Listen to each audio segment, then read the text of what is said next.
Selamat malam, selamat datang di Cupu Channel Jendela Dunia. Kali ini kita akan ngobrol membahas tentang ajaran Raden Mas Panji Sosrokartono tentang Joko Pring. Monggo Mas. Jadi kalau Joko Pring itu kan itu sebenarnya salah satu kutipan dari beliau ini kan. Jadi kan bunyinya itu pring podo pring, woro podo woro, eling tanpa nyanding. Ada juga versi lain yang berbunyi susah podo susah, seneng podo seneng, eling podo eling, pring podo pring. Nah, dari sini kan sebenarnya kan menyiratkan bahwa kalau bahasa Jawanya itu kan kula panjenengan sedaya niku sami.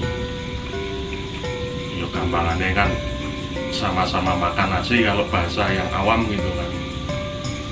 Jadi ya sebenarnya kita itu kan sama. Cuma memang dipisahkan oleh tubuh gitu loh, tubuh fisik. Tapi sejatinya hakikatnya itu sama. Nah, jadi kan memang karena dari tubuh fisik itu apa ya, karena terpisah-pisah akhirnya menimbulkan ego, jadi pemangsanya atau merasanya aku ya aku, kowe ya kowe. Jarang yang istilahnya sampai pada tataran rasa itu menyadari bahwa aku ya kowe gitu, aku ini ya kamu. Nah, itu sebagai awalannya, pembukanya ini nanti kan istilahnya apa, kita bisa lah bercerita, share mungkin pengalaman pribadi atau mau dibahas lebih lanjut apa itu makna pring podo pring ini kan. Saya cuma awalan saja, mungkin Mas Rino mau nambahin. Saya itu kalau dengar kata itu yang teringat itu iling podo iling, ini kerai nyanding. Apa sih?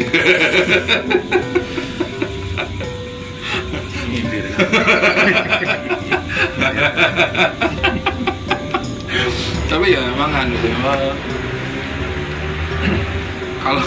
kalau saya sih memaknai tentang Joko Pring sendiri itu kan, kenapa kok menggunakan kata pring?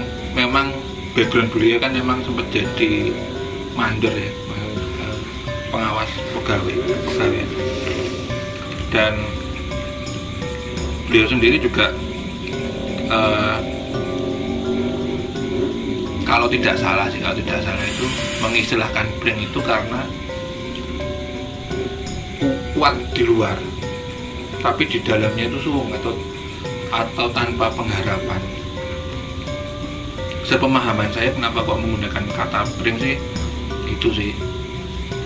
Terus dari tadi itu apa sih Mas?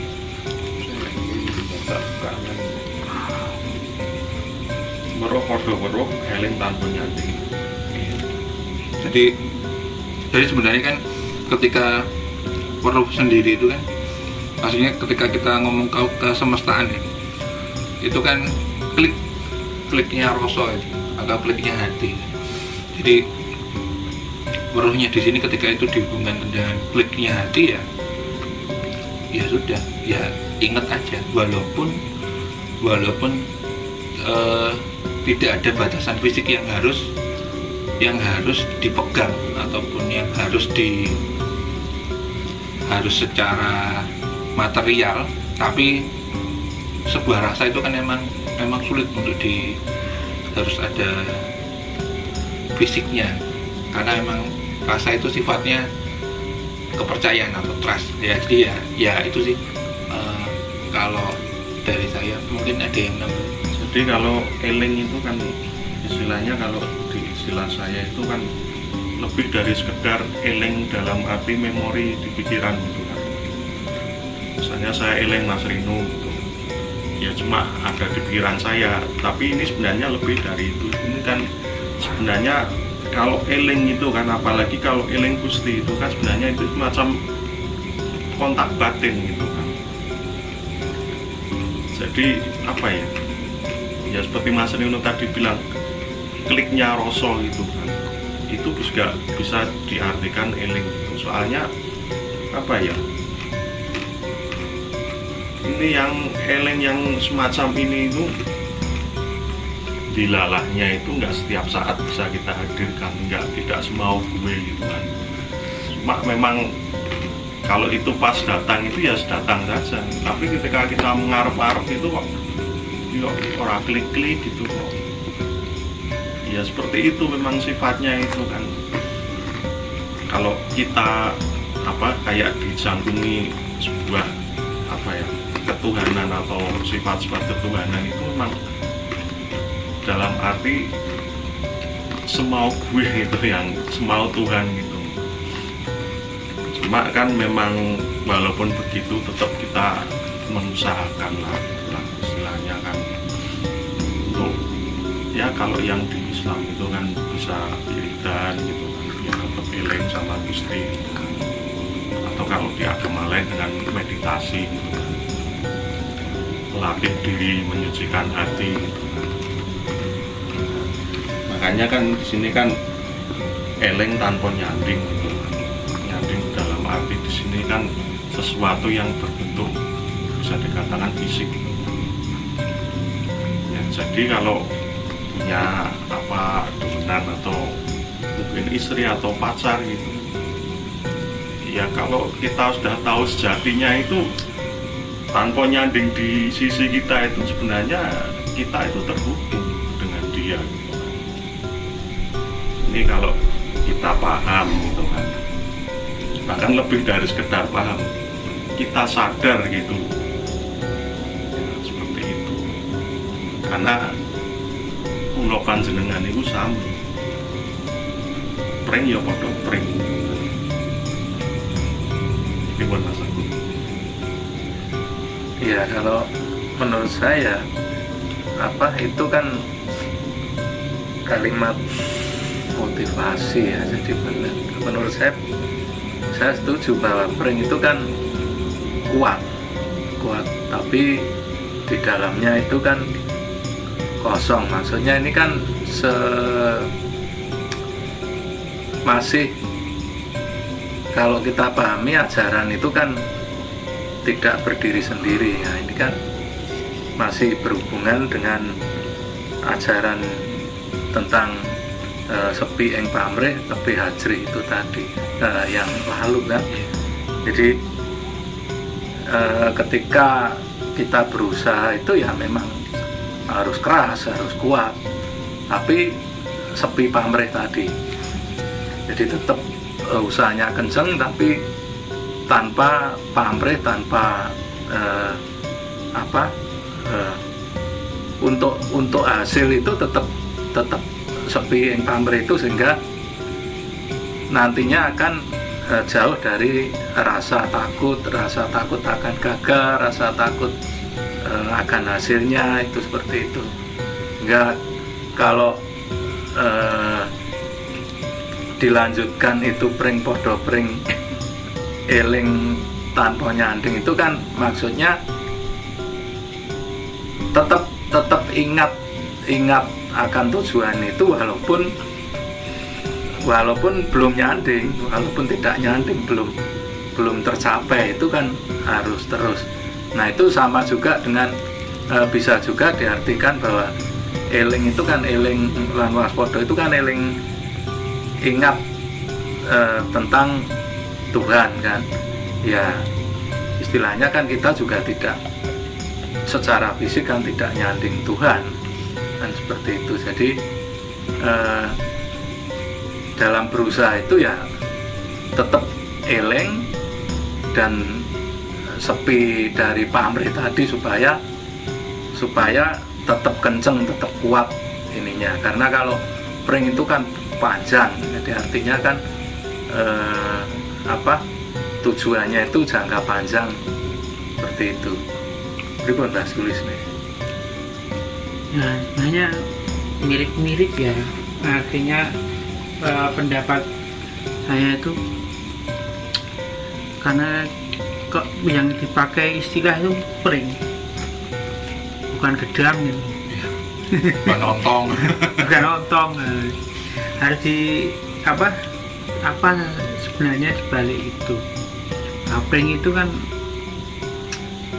tidak secara harfiah dikatakan bahwa itu kalau Jawa ya, pring ya atau bambu itu kan rumpun bambu, itu kan dalam aliran Jawa itu dapur. Dapur itu di kasaran Jawa itu ya ini pejengan aja. Jadi dapur orang itu ya ini wujud orang, artinya sama-sama orang, sama-sama titaing Gusti. Itu harus disadari bahwa kita itu belum dapat apa-apa. Kalau kita sendiri itu pasti ya akan kalah gitu. Itu kan sebenarnya istilah itu pada waktu zaman dulu, situasi dalam penjajahan, artinya dalam masa Belanda itu. Makanya eling tanpa nyanding ya, karena belum bisa bebas. Keinginan bebas itu ada. Eling, saya itu mempunyai cita-cita, tetapi belum tercapai. Karena apa ya, itu kita itu baru sebatas pada pring itu semaksimal itu bahan yang apalah.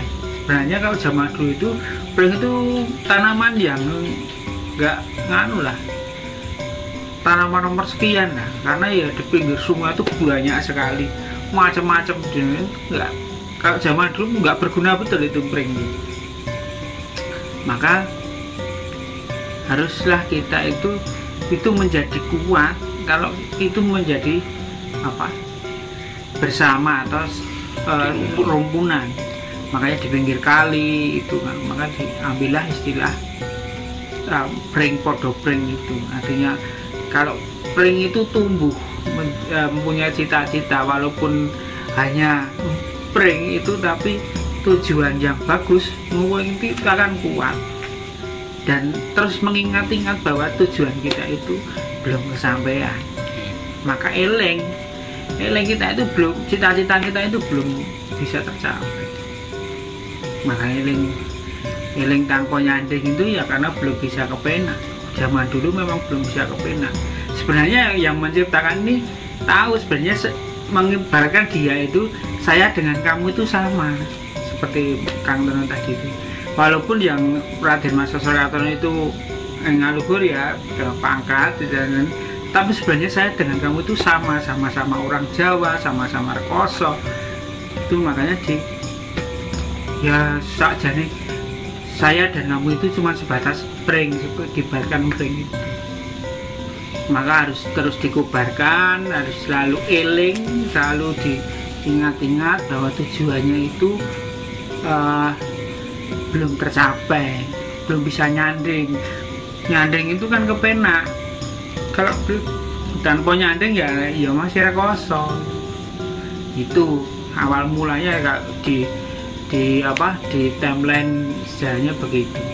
Kalau karena dua sisi ya, kalau dipandang dari sisi harafiah begitu, tapi kalau dipandang dari sisi kejiwaan atau spiritual, itu memang ya seperti diungkapkan Kang Tono tadi, bahwa harus eling kepada Gusti ingkang paring gesang.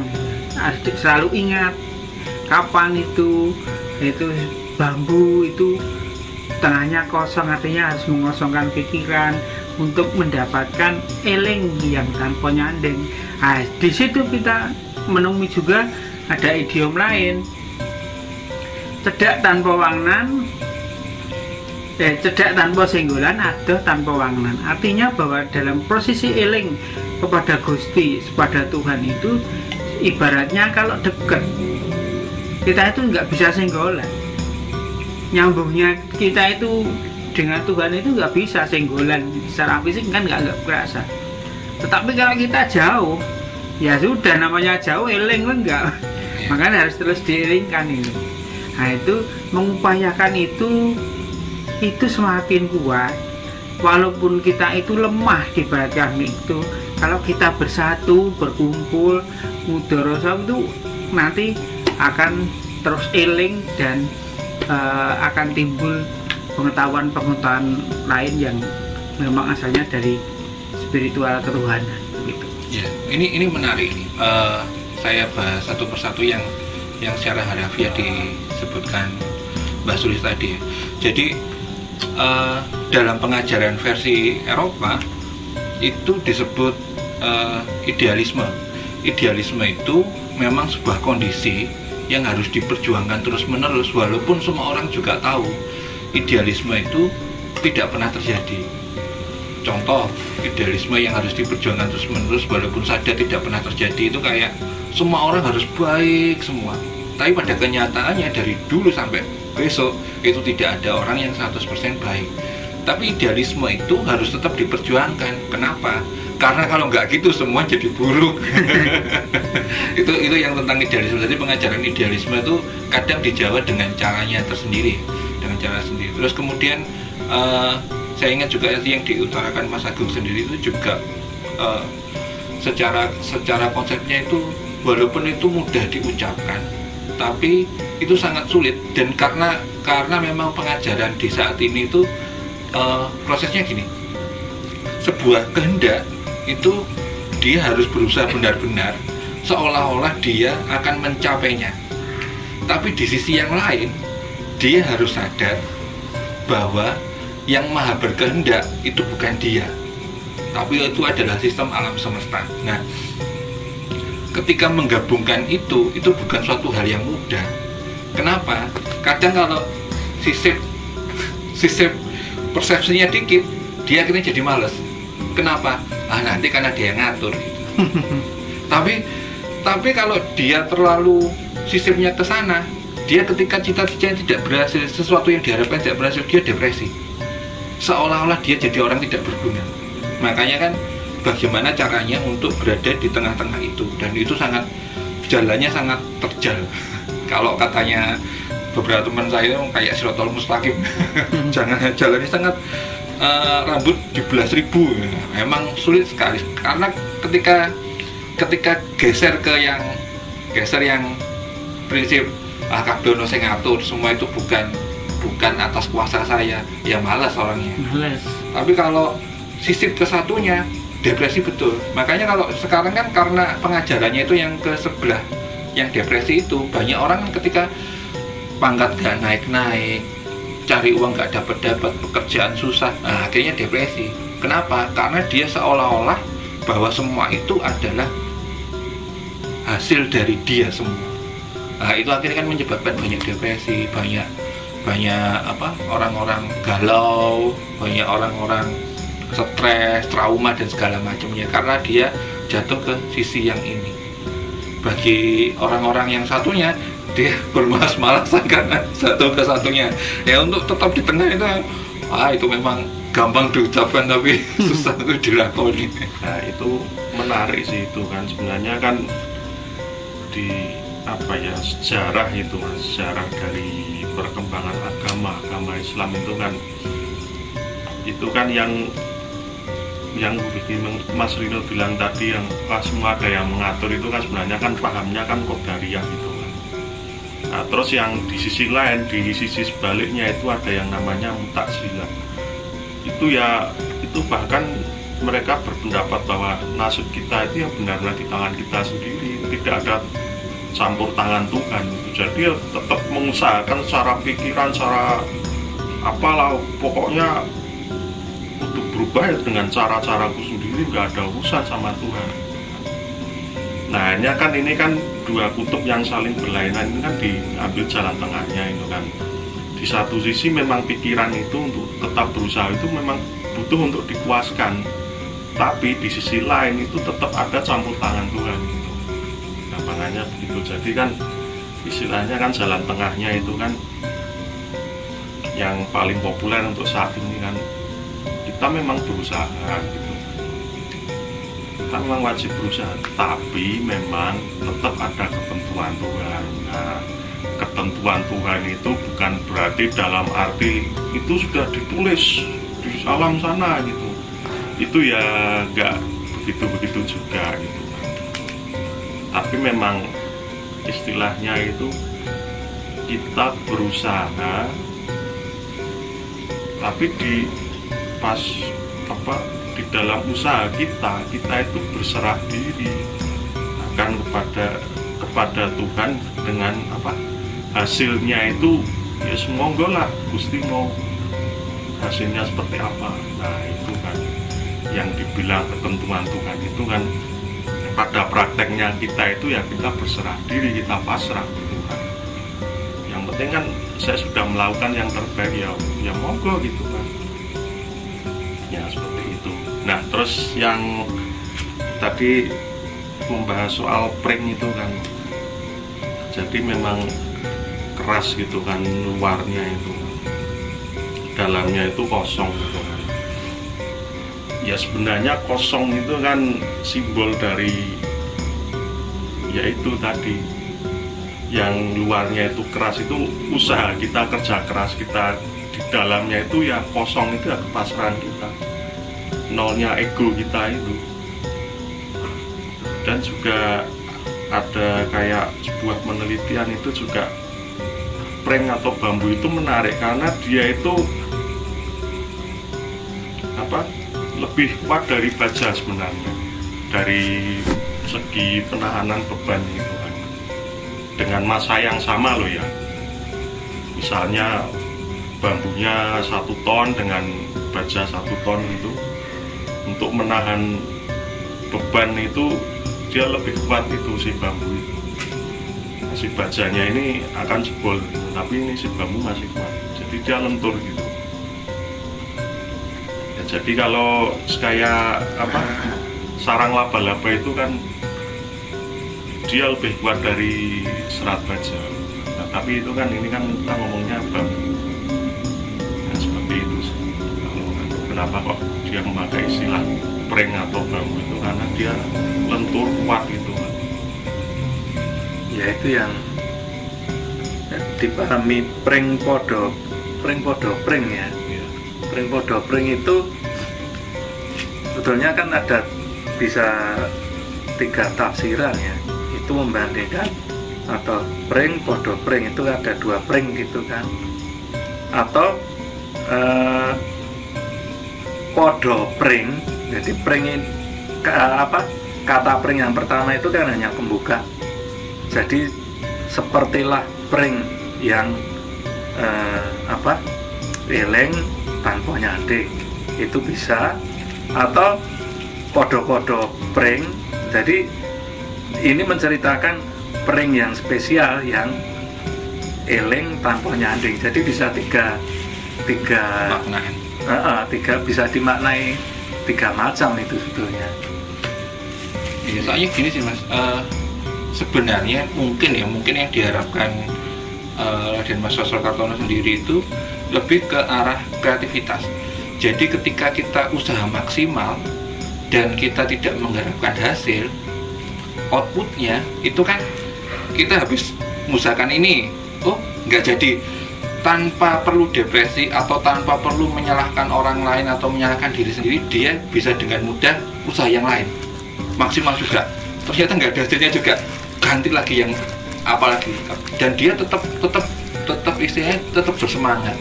Ada orang-orang, maksudnya saya banyak mengenal orang-orang kreatif yang model kayak gitu, saya lihat enak banget ya hidupnya. Maksudnya kadang kita sendiri itu ketika melakukan sebuah usaha maksimal dan tidak berhasil, waktu yang dibutuhkan untuk depresi itu lebih panjang daripada waktu membesarkan usahanya. Nah, bayangkan kalau seandainya waktu depresinya ini dipotong, kita usaha yang lain tambah cepat.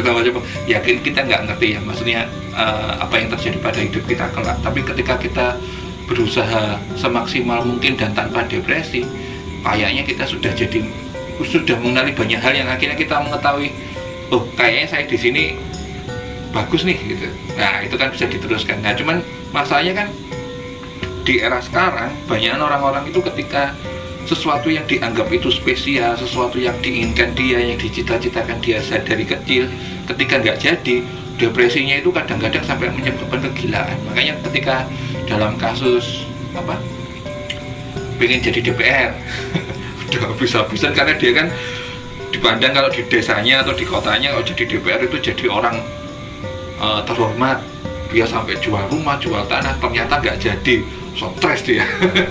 Kalau dia tanpa pengharapan, ayo wis, kan stres dia.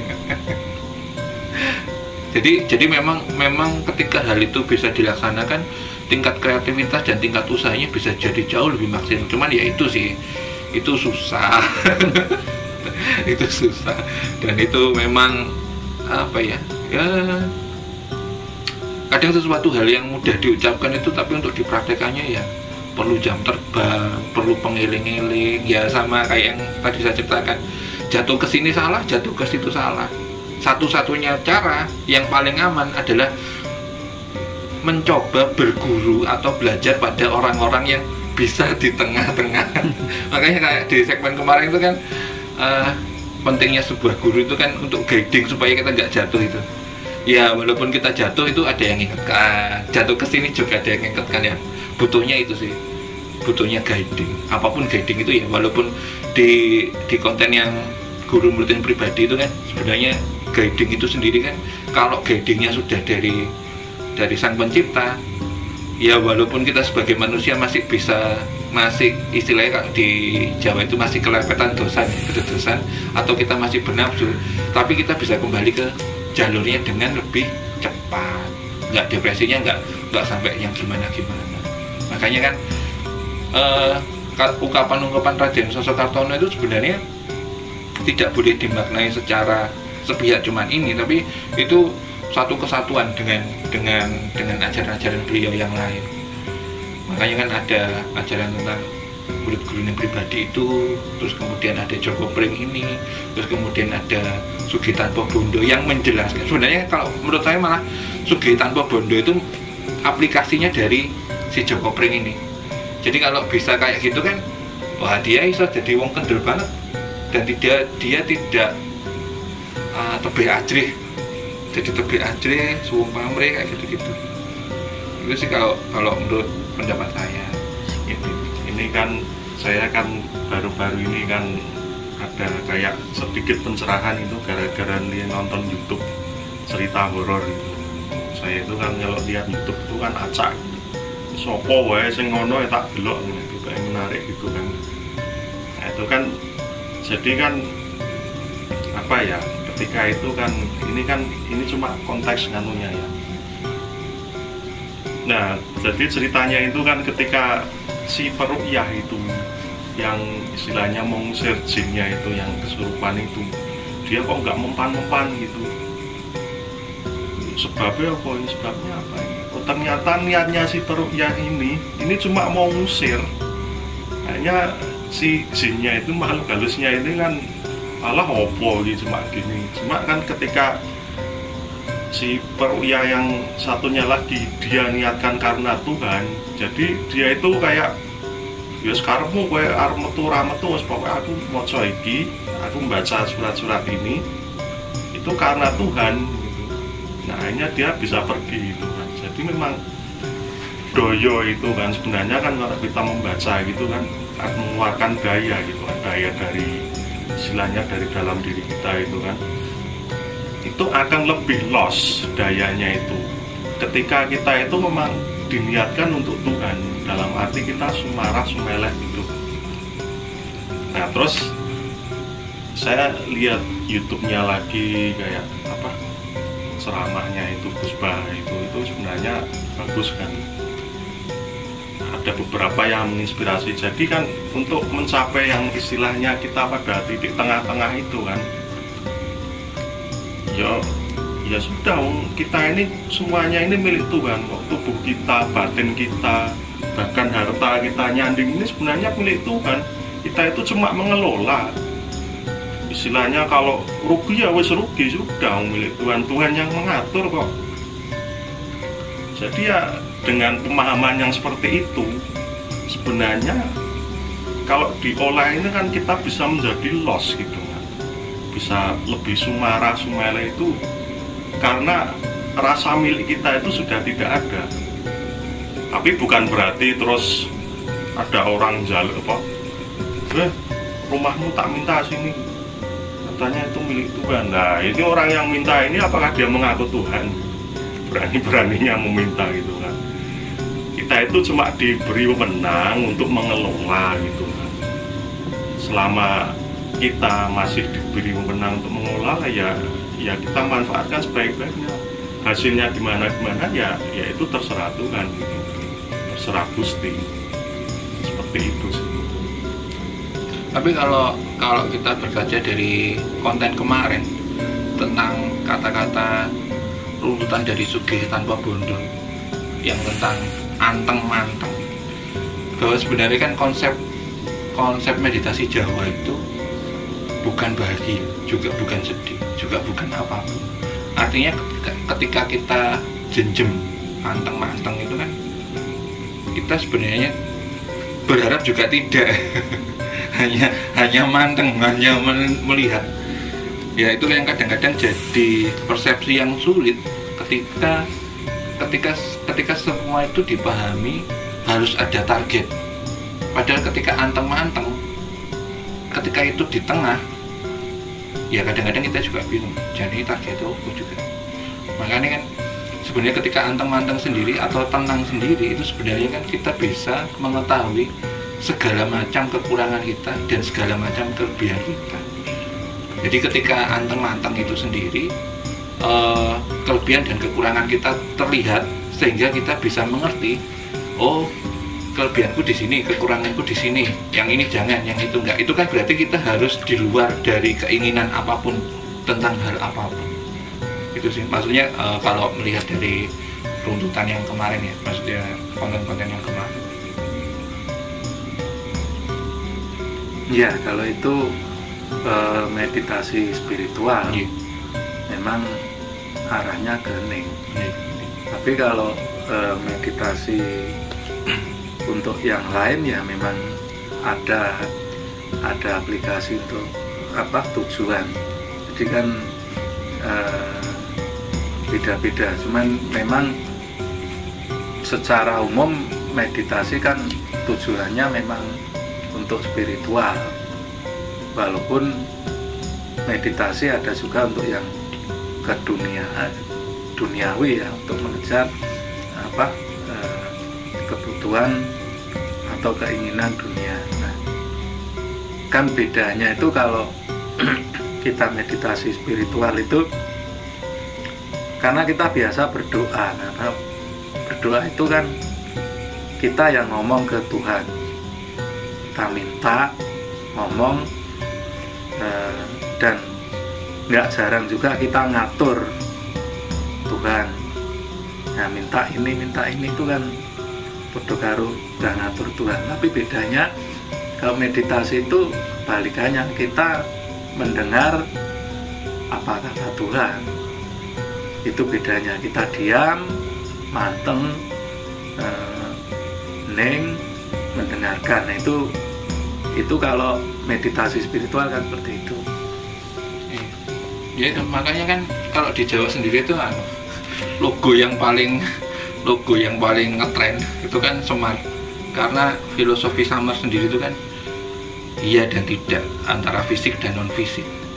Jadi kalau kata sesepuh dulu tuh, ya manusia Jawa harus memahami ini, yang fisik dan non fisik, dan harus berdiri di keduanya. Jatuh satu sebelah kiri jadinya stres, satunya ya males. Makanya harus dua itu, karena manusia memang disusun dari fisik dan non fisik.